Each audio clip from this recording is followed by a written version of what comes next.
I want to show you one of my favorite photos right now. I took this shot in 2021 using a long exposure at high tide to soften the ocean waves on a moody, nearly windless day. Despite a 2-minute exposure, the clouds barely moved, leaving some texture in the sky, but almost none in the ocean waves. But the final image you see here isn't exactly how it looked when it came out of the camera. Here's how it looked on the negative. Not only is the image flat in terms of contrast with a brighter sky and a darker island, but there's also a big splotch in the sky from the negative getting caught on the reels during development. There are also logs floating in the foreground that take attention away from the island in the center.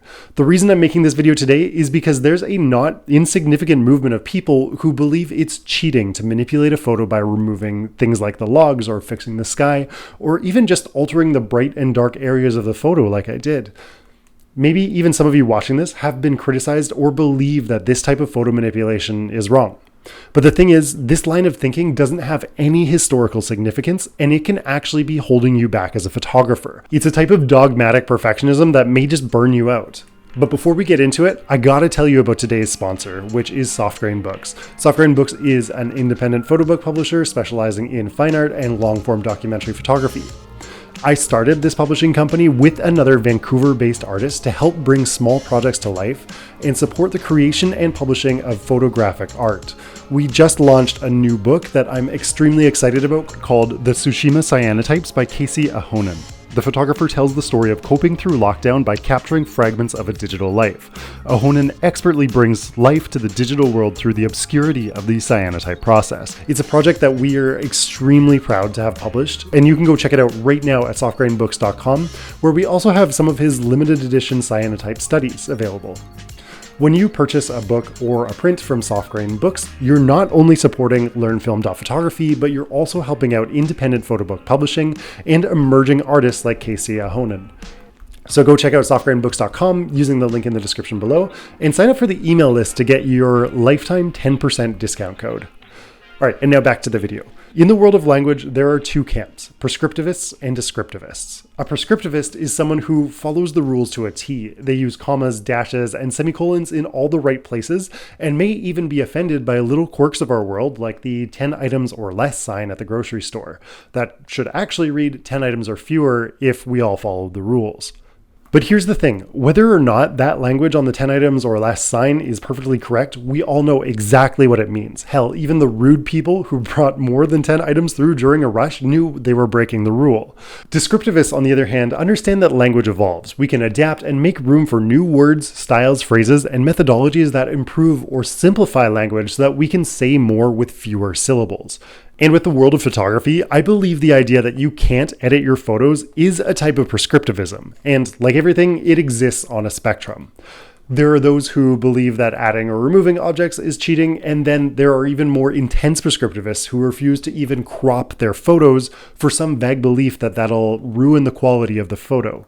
I actually know a guy who disliked cropping his photos so much that he deliberately changed camera systems to get a different aspect ratio so he didn't have to crop. The thing is, photographers have been editing their photos since the very beginning, and other than Polaroid and Fuji instant photos, no format is or ever was sacred, because there's no such thing as a pure process or a simple look that only Kodak Portra or even Harman Phoenix can create. Even the scans that you get back from the lab have been altered to create a pleasing look, not necessarily true to the film itself. You can give multiple rolls of the same film shot at different times in different lighting and get different results back. You can take it back from one day to the next and get a different look from the same roll of film depending on how the lab tech was feeling that morning. So let's get into some of the ways that photos have been altered throughout history.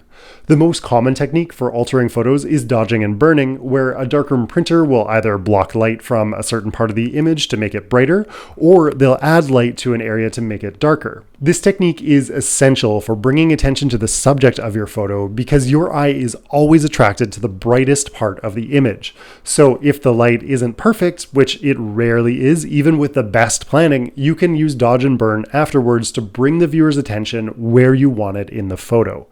Ansel Adams, perhaps the most famous landscape photographer of all time, once said, "Dodging and burning are steps to take care of mistakes God made when establishing tonal relationships." And the guy wasn't even trying to hide his photo alterations. He literally wrote multiple books on his process. But outside of dodge and burn, photographers used to be able to buy pencils and inks for retouching their negatives. They'd be used for making touch-ups like fixing acne or brightening under the eyes or even whitening teeth.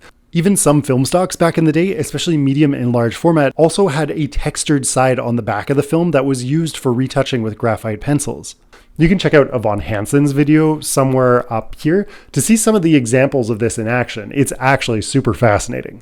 Photographers have also for almost 200 years now used knives to remove silver from the negative and inks to draw in spaces to slim people down, to remove distractions, and even to completely change a photo. One example of early photo retouching is the famous photo of Abe Lincoln on the $5 bill, which was a doctored photo of Lincoln's head on another man's more attractive body. And there are countless examples of this kind of editing throughout history, not only on the cover of magazines, but also in famous propaganda photos such as the raising of the Soviet flag over the Reichstag, where the photographer actually removed a second watch from one of the soldiers' arms just in case it was looted, which was a crime that was punishable by death.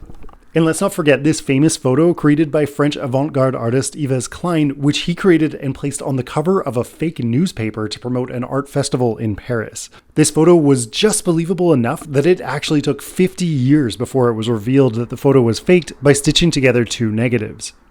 Another famous example is the migrant mother photograph, which was captured by Dorothy Long. This photo went on to become one of the most important images of the 1930s because it helped drum up national support for government programs supplying aid to farm workers across the United States. But this one photo doesn't tell the whole story. In the most famous photo, the mother is holding 3 children, when in fact she had 4 with her that day. But Long felt the 4th child might reduce the viewer empathy, and so she decided to create a tighter image focusing primarily on the mother, while deliberately facing the children away from the camera and excluding the oldest child from the frame altogether. Long also instructed a darkroom printer to remove a thumb that was in the foreground of the photo, and while this is a minor detail, Long believed that the thumb was an error that created a distraction in the final image. And I think this is funny because more people have a problem with Long removing the thumb in the bottom right corner of the image than taking the photo without the 4th child and changing the story in the caption. The migrant mother was presented to the world as an authentic journalistic image, yet Dorothy Long chose to take the photo in a way that obscured the full story. Worse yet, the caption erroneously stated that the woman and her family were destitute farmers and that she had sold her own tires for food. Over the photo's use, many other narratives arose that further changed the woman's story. So, I'd like to ask, if you believe that a photo is sacred, then what's the difference between leaving out a part of the story in camera or editing it out afterwards? This is what I struggle with when trying to understand why people believe editing is cheating. I suspect this resentment towards editing has more to do with something else. It's not that editing or retouching is cheating, it's that people believe editing a photo is lazy. They believe that a more skilled photographer would have gotten it right in camera. But the migrant mother case proves that even some of the most talented photographers out there, like Dorothy Long, still make mistakes when framing their photos. And let's not forget, even Leica photographers sometimes forget to take off their lens cap after capturing their 3rd magnum opus for the day. I personally believe that these undying prescriptivist, dogmatic approaches to photography contribute to many new photographers burning out before they can create their best work. If editing is cheating, and if every image has to be perfect out of the camera, the pressure becomes way too much, and photography loses some of that magic that makes it fun. And aside from that, those in the straight out of the camera crowd are also missing out on over 100 years of technical innovation that purposefully creates images that are flat and boring so that they can be more flexible for the photographer. The best film stocks like Kodak Portra and Fuji Pro 400H were designed to capture a blank canvas where the photographer or the printer could choose the look they desired in post-production. Because you can always add contrast to the print, but you cannot take contrast away.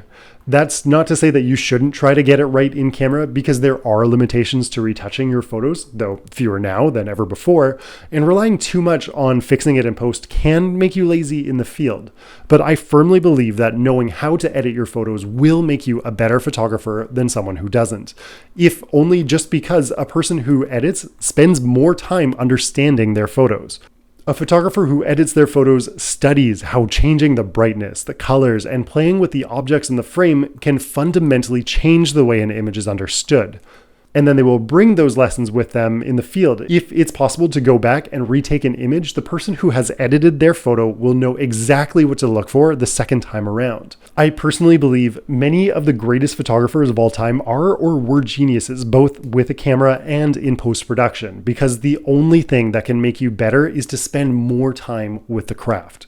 But here's one thing that none of us can escape from that I'm kind of missing in this whole editing is better part of the argument. Part of what makes people excited about a photo is the story around it. And the story of being the perfect photographer who goes back to get everything right is better than the story of the photographer who fixed it in post. So I went back to the scene of the crime at sunrise earlier this year to be that photographer who was dedicated to the craft. I again looked for the perfect weather conditions when the clouds would be just right, as well as for a morning when the tide would be high enough that it surrounded the rock with water and removed the distracting rocks from the foreground. This time I used stronger neutral density filters to create an even longer exposure and to soften the water and the clouds more than the first time. And here's the image that I came back with. This time there was no log in the foreground and there were no blotches to remove in Photoshop. All I had to do was brighten and add contrast to the rock while darkening the surroundings to bring attention where I wanted it. All of these techniques are ones that are just as achievable in the darkroom for a Luddite like me.